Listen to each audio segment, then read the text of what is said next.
What is going on, everybody? It is Dylan with DFS, and in today's video, I'm going over week one cash plays. So I did a first look, I did a plays to target, and now we're talking about cash. So if you guys came from that video and you're very upset with me that I went over quite a bit of players, I understand, but we have the cash video going out today. So I'm going over, probably more higher owned players, kind of where the field is at, and then throw in some of the names that I'm kind of looking at for cash. So for quarterback, it's pretty simple as far as where ownership is at. Jaden Daniels, obviously the most expensive quarterback on this slate. The quarterback with, the higher upside because he is a mobile rushing quarterback. Like we have him, we have Murray, we have Nix, we have some other names. But as far as that huge upside, Daniels kind of fits it. So he's the number one cash play. And what I mean by that is just ownership projections right now. It's pretty much Jaden Daniels. But going down a little further, I will say Kyler Murray, for me personally, is a cash play. The one that I'm looking at. I want some part of Arizona's offense in my cash lineup, whether it be Kyler stack, whether it be James Conner, whether it be Trey McBride, whether it be Marvin Harrison. I want some part of Arizona's offense in my lineup for week one. So Kyler Murray is a cash play for me going into week one. And then we go down here cheaper, and there's two other names. Trevor Lawrence, 5,300 against Carolina. I mean, this one, the total is it's going up, right? Got a really, what should be a upgraded offense in Jacksonville. Add in Liam Cohen as your head coach / play caller. You add Travis Hunter. The running back room is very competitive. I'll say that. Brenton Strange kind of taking over the tight end room. And at 5,300, I mean, for a total that's at 47.5, everyone likes to attack Jacksonville's running back room as far as, who the guy is, all that stuff. But the safety net for Jacksonville kind of is Trevor Lawrence. So at 5,300, he's also a cash play. And then I'm going to go down even cheaper, 5,100 Daniel Jones. And this is, yet again, I want some part of the Colts offense in my lineup, whether it's Daniel Jones. You could solo Daniel Jones. I don't recommend just soloing. I think adding a piece to it would be good. Jonathan Taylor's a little bit riskier, but I could understand that. The touchdown upside with how bad Miami's secondary is. I still think their interior is really good, but for how bad their secondary is, I want to target Daniel Jones, and then we'll talk about a pass catcher later on. So that's kind of where I'm at for the quarterbacks for cash. I'll go over tournaments, so I don't want to, mess anybody up. So if you guys are looking for the tournaments, or go back and look at the quarterbacks to target, whichever one you want to do. Moving on to running back. And here's what's interesting. We just got this news yesterday about Christian McCaffrey, and this is a slate-changing news. This is what's going to make everything go crazy, is Christian McCaffrey. Because until this happened, Christian McCaffrey, if you're like me, Christian McCaffrey is a lock. I'm doing my DFS lineup. I'm doing my cash lineup. That's how it's starting right there. I'll figure everything else out. That's how my lineup was starting. And now we have this injury news. So I'm not going to speculate too much on it. I'm not a doctor. I'm not anything like that. A lot of people on Twitter are talking about it. Stuff like that. I don't want to get too deep into it. But watch Christian McCaffrey's status, because this changes everything on the slate. If he's in, if he's out, if he's limited, whatever it is. And we'll talk about, who that impacts later on. But if Christian McCaffrey is 100% good to go, we just hear, hey, it was a minor setback. We just want to make sure he's good for, Sunday. He did look good. He was hopping around at practice. So McCaffrey is a cash play at 7,300. He's the cash play.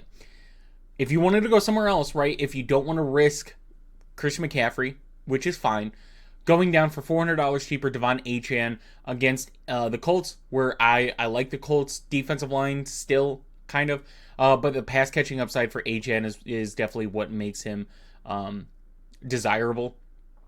Going a little bit cheaper, two running backs in the same price range, Josh Jacobs and Chase Brown, both these guys.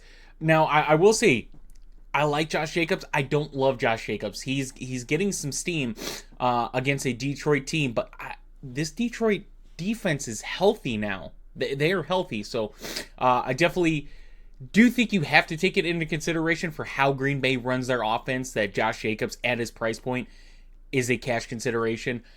Some a little more safety net is Chase Brown for $100 cheaper against Cleveland. Still have Myles Garrett. They drafted Graham for their interior, but their defense is getting slowly torn apart, and that's the result of the Deshaun Watson trade.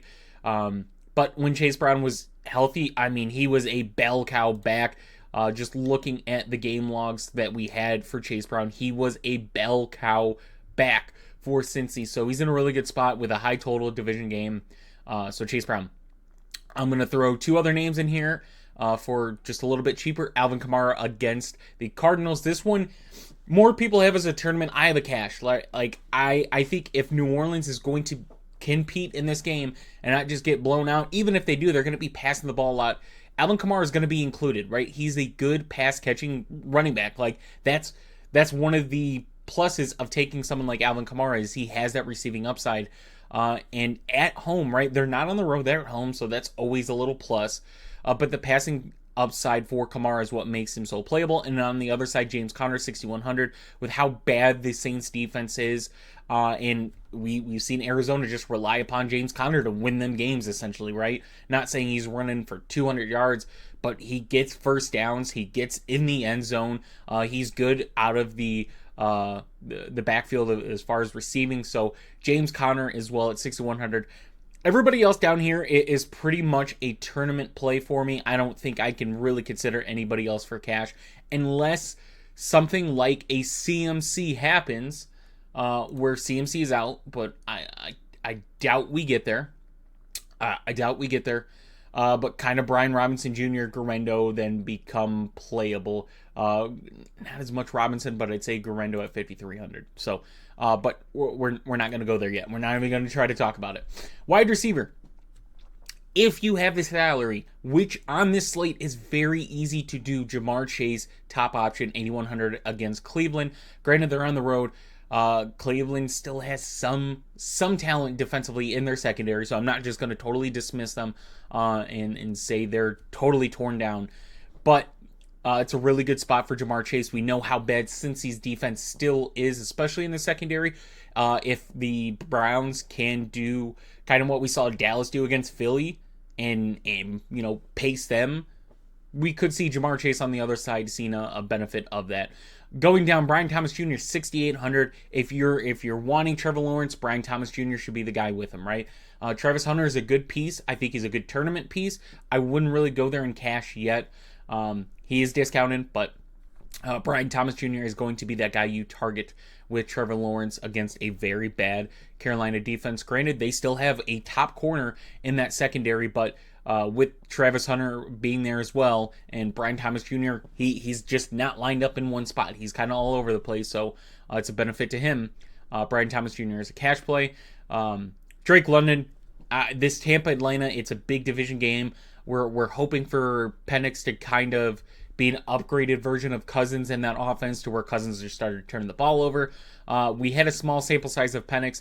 I don't know if I'm willing to put that trust into Drake London, but his price point's really good. And he's a good run back piece if you want to target that Tampa Bay offense. With Mike Evans there at 6,600 as well. But continue to go down. We have some more discounted prices, which we're going to get into. Marvin Harrison Jr., 5,500 is a cash play for me. I know some people aren't on him. But like I said, I want a piece of this Arizona offense. I want to have somebody. So Marvin Harrison Jr., the top wide receiver option, we're honestly getting him at a cheap price for where I have Marvin Harrison this season. I mean, you can go and look at some of his game logs, and they're not pretty. They're really not pretty. But for the price point we were getting Marvin Harrison last season for what he was producing to where we're at right now, I think it's a very, very fair price for Marvin Harrison Jr. Stephon Diggs at 5,300. This one is really good for me. I think he's a very good cheap piece to throw in. There's another name just slightly cheaper, which kind of turns Diggs off. But for the production that we've seen Stephon Diggs, it doesn't seem like the injury is playing a factor into him at all against a very bad Vegas secondary. So the upside is there for Stephon Diggs at 5,300. But Ted McMillan at 5,200. With Jalen Coker out, Adam Thielen traded, You have Hunter Renfrow, which is going to be a good route runner receiver, kind of the short game. Ted McMillan's going to expand the field. So at 5,200, granted, Jacksonville will have Lewis. They will have Travis Hunter sometimes. But we saw Ted McMillan play well against Travis Hunter in college. So Ted McMillan at 5,200 for a true alpha receiver in a higher scoring game against a defense that was very bad last season. Yeah, Ted McMillan at 5,200 is definitely a guy that I am putting kind of at that top of my cash plays.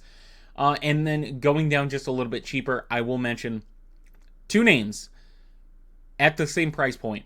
Josh Downs at 4,600 against Miami. Emeka Egbuka 4,600 at Atlanta. Josh Downs, the upside, he is the most upside guy in Indy. We saw Alec Pierce get some big plays, and that was pretty much Alec Pierce. Like, he was just a big play, big touchdown, 50-yard touchdown. Michael Pittman was kind of the short gain, like 7 for 88, but Josh Downs had that true ceiling threat for the Indy receivers, and we have him at a very fair price against a very bad Miami secondary. So I think he's a good stack piece if you want to go Daniel Jones on the slate. And then Emeka Egbuka, with all the injuries Tampa Bay has with Godwin, McMillan, it seems like Cade Otton's going to play now. It seemed from the initial reports when Cade Otton was hurt that he was going to be out for weeks. And now it seems like he's playing, but we don't have that official news just yet. But we'll kind of watch that one. Even if he is in, I think Emeka Egbuka is still a great play at 4,600. And that's kind of it for wide receivers in cash. Like I said, everybody else down here would be tournaments that we talk about. So I don't want to get into it in this video. At tight end, Trey McBride, 6,200. George Kittle, 5,800.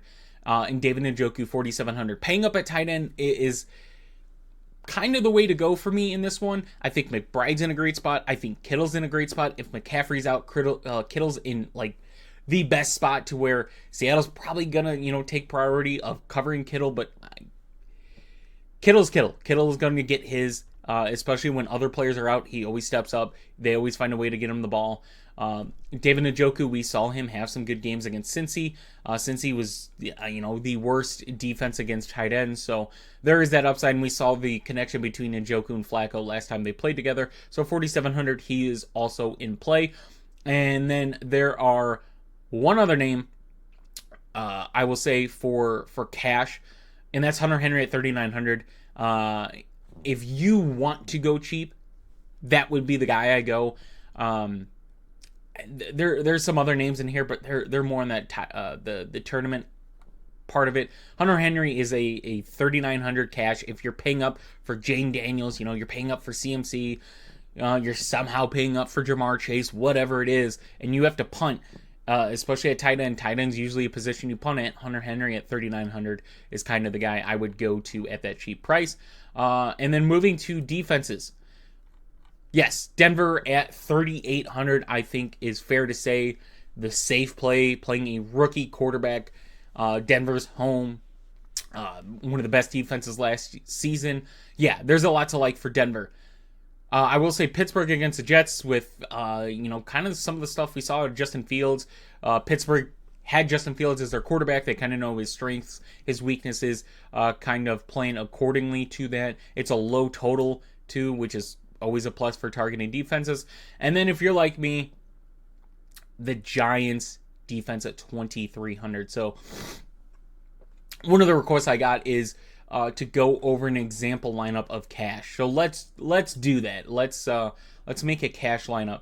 I want to go cheaper on this one. So let me go Trevor Lawrence. Like I said, I'm going to assume Christian McCaffrey's 100%. So let's go CMC. I want to throw James Conner in there. I get my Arizona piece covered. Because we're playing Trevor Lawrence, I want Brian Thomas Jr. So he is in there as well. I'm going to do the easiest thing for me as well. And I'm going to put the Giants defense in there, kind of see where we're at. Go to tight end. And I'm going to go on this one. We'll go Njoku. At wide receiver, we're going to go down. We're going to grab... we will grab Marvin Harrison. So I don't love that without having Kyler. I'm going to throw in Josh Downs. and we have 7,400 left for pretty much anybody. We could go someone like a Achan in this one, have some money left over, and we can obviously move that around if need be. But yeah, I mean, we could take James Conner out and say, hey, we have Marvin Harrison, so let's go Chase Brown, right? So there's an example, right? Just going over some of the names I liked, where ownership is at. So hope you guys did enjoy the video. If you did, please leave a like and subscribe. If you're interested in joining us for this DFS season, the link for our Discord will be down in the description. And if you guys are looking for the tournament video, I will be posting that one shortly. So hope you guys enjoyed. Hope you guys have a good DFS season and a good DFS week 1. And I will see you guys in the next one.